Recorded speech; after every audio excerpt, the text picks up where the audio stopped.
So many times, if we react to an action, to an emergency, we find almost the body acts on its own. Okay, that's the trigger of the survival instinct. That is not you. That is embedded in the body's mechanism. And to know the difference, because we're going to understand between being and becoming. Now, the moment the child, you see, the child could be crying, and the moment the mother looks with love and everything else, all of a sudden he can start laughing the next moment. There was no suffering. There was just a reaction of the body to the given moment.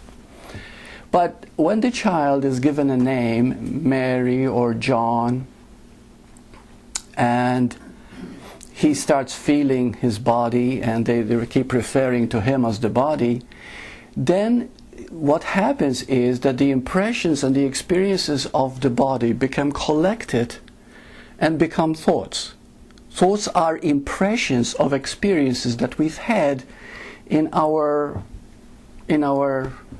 experience of life. Okay? Those are impressions. Now the moment the child identifies with a thought and makes it his, we call it an emotion, motion of energy. So in order to understand becoming and being, please understand this one simple secret. Everything is motion of energy. Everything is under movement. Because if it wasn't, you couldn't see, you couldn't hear, you couldn't experience. Everything that you see and experience around you is motion of energy. But that which creates the motion is invisible. That is eternal.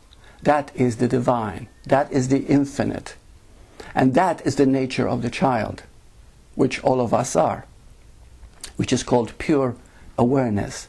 But the moment you become aware of something, which of course we call the human mind, that something becomes real to us. And that is how suffering starts. We identify with the becoming, and of course we forget the being. You see?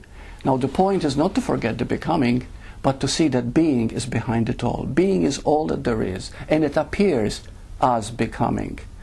If we start grasping this, what an incredible jump we make in our consciousness. So, now what is becoming? Becoming what? Okay? The moment the child identifies with the body, he starts a becoming process. The becoming process has one drive. I want a better life. I want to be better. Do you understand? This is the drive of the becoming process. But if you are true to yourself, you'll find that all your life you wanted to be better. Better than what? Better what? What is better? You see? And then you'll find that all your life you wanted to be better. You couldn't help it. You want to be better than the other guy in school. You wanted to have exams, A's, rather than the guy who had B's. You want to be better in the track and field. You wanted to be better looking. You wanted to be better. Period. But you will find as you grow older, and hopefully wiser, you'll find that all my life I wanted to be better. I'm still the same. I haven't moved. Why? Because wanting to be better never gets better. You see? What a shock. Sometimes we think that realization is pleasant. If it's pleasant, it won't last. Pleasant realizations, which happen very often, they won't last. You'll forget them next week. But when it's a shock, that's what realization is. It's a shock to your system when you realize, I am just presence. I am not this body. I am not Burt. I am not Elaine. I am not Dara. I'm just this. And this is always. This is infinite. And it's a shock because you don't have a name. In truth, you don't have a country. You don't have a nationality. You, who you think you are, is not just a memory. You are this light. You see, in truth. But then a question arises, you mean to tell me that I have to forget my memory, what I've done? No, that's the becoming. But what is important is the being. You see? Now, when we talk about being, I'd like you to picture, because pictures have a wonderful way to illustrate, teachings. I'd like to illustrate being. Picture a bicycle wheel, okay? Now, the bicycle wheel goes round and round and round. It spins at great velocity. The faster you go, the faster it spins. But there is one thing in the wheel that doesn't spin, that doesn't move, and that it keeps the wheel going. It's called the center, the space in which all the spokes converge. You see? But there is a space in the middle of that wheel that makes it moving, becoming.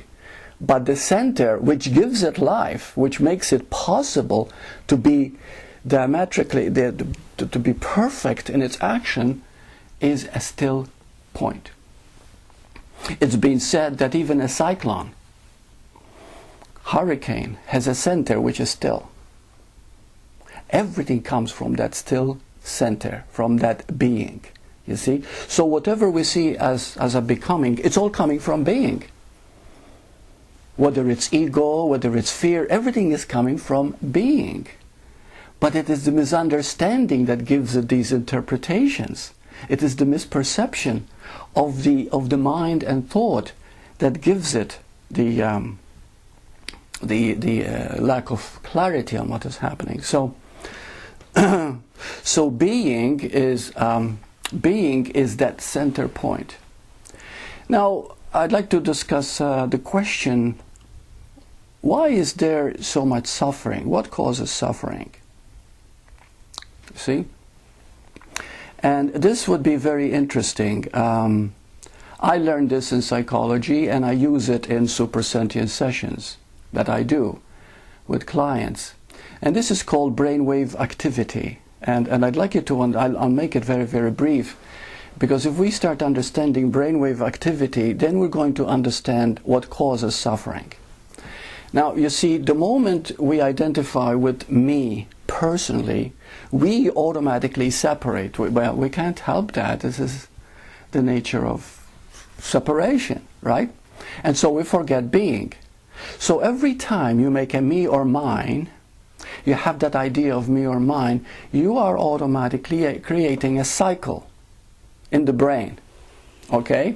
Now we have 4 brain activities. We have beta brainwave, we have alpha brainwave, we have theta brainwave, and we have delta brainwave. Okay?